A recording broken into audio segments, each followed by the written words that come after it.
35வது பிறந்தநாள் விழாவிலே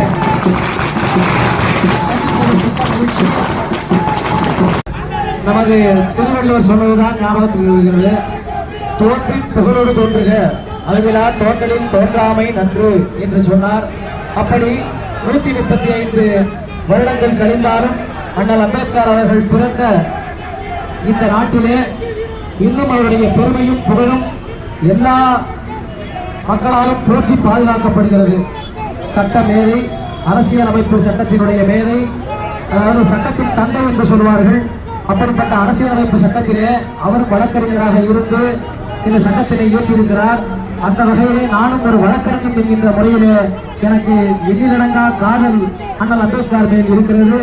அவற்றை இன்னும் நேற்றல்ல 28, 29 ஆண்டுகளாக அண்ணல் அம்பேத்கர் இயற்றிய அந்த கான்ஸ்டிடியூஷன் ஆஃப் இந்தியா அரசியலமைப்பு சட்டத்தின் வழியாகத்தான் என்னுடைய வாழ்க்கையை நான் ஆரம்பித்தேன்.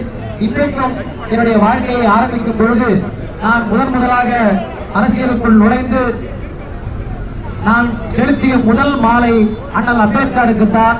தெய்வங்கள் கோயிலுக்கு செல்வதற்கு முன்பாக என்னுடைய முதல் மாலையை நான் அண்ணல் அம்பேத்கருக்கு செலுத்தி விட்டுதான் தெய்வங்களிடத்திலேயே சென்றேன் என்றால் எனக்கு அண்ணல் அம்பேத்கர் மேல் இருக்கக்கூடிய மரியாதையை நீங்கள் அறிவீர்கள்.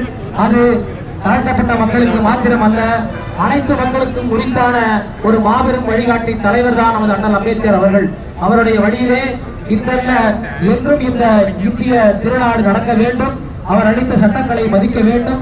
அவர் கொடுத்த இந்திய அரசியலமைப்பு சட்டத்தினை நாம் எல்லாம் பின்பற்ற வேண்டும். அவைகள் இல்லாமல் யாரும் இல்லை. ஏன்னா நம்ம கேசவானந்த பாரதின்னு ஒரு கேஸ் இருக்கு. அந்த கேஸ்ல ஃபண்டமெண்டல் ரைட்ஸ்ன்றதை பத்தி ஒன்று பேச்சிருக்கோம். அண்ணல் அம்பேத்கர் இயற்றிய அந்த ஃபண்டமெண்டல் ரைட்டை யாரும் மாற்றக்கூடாது என்று சொல்லுகின்ற அளவிற்கு கூடிய சிந்தனையிலே 1950ஆம் ஆண்டுகளிலேயே இந்த கான்ஸ்டிடியூஷன் எப்படி இருக்க வேண்டும் என்று வடிவமைத்து அதன் தந்தையாக இருந்தவர் அண்ணல் அம்பேத்கர் அவர்கள். அப்படிப்பட்ட செயல் வீரராக, மக்களை நேசிக்கின்றவராக, மக்களை புரிந்து கொண்டவராக, எல்லா இடத்தை பற்றியும் அறிந்தவராக இருந்த அண்ணல் அம்பேத்கருடைய பிறந்த நாளிலே இவ்வளவு பெரிய விழாவினை எடுத்து எங்களை எல்லாம் அழைத்து அந்த அண்ணல் அம்பேத்கருடைய பெருமையை நாம் பேச வேண்டியதில்லை. அதை பற்றி உங்களிடத்திலே கூறுகின்ற அந்த வாய்ப்பை கொடுத்த இந்த விழாவினுடைய குழுவினுடைய அனைத்து நல்ல உள்ளங்களுக்கும் நன்றியை பாராட்டி, அதே போல நம்மளுடைய கூட்டணி கட்சியிலே இருக்கக்கூடிய ஒவ்வொரு செயல் வீரர்களையும் தலைவர்களையும் இந்த நேரத்திலே வழங்கி அண்ணன்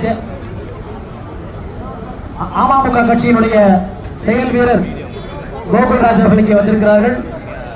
மகளிர் அணி தலைவர் சுமதி வந்திருக்கிறார்கள். வாசுதேவன் வந்திருக்கிறார்கள். இதே போன்ற எண்ணற்ற தலைவர்கள் இன்று குணா அவர்கள் வந்திருக்கிறார்கள். அதே போல எண்ணற்ற தலைவர்கள் இங்கே வந்து இந்த நிகழ்ச்சியில் பங்கேற்கும் பொழுது நாம்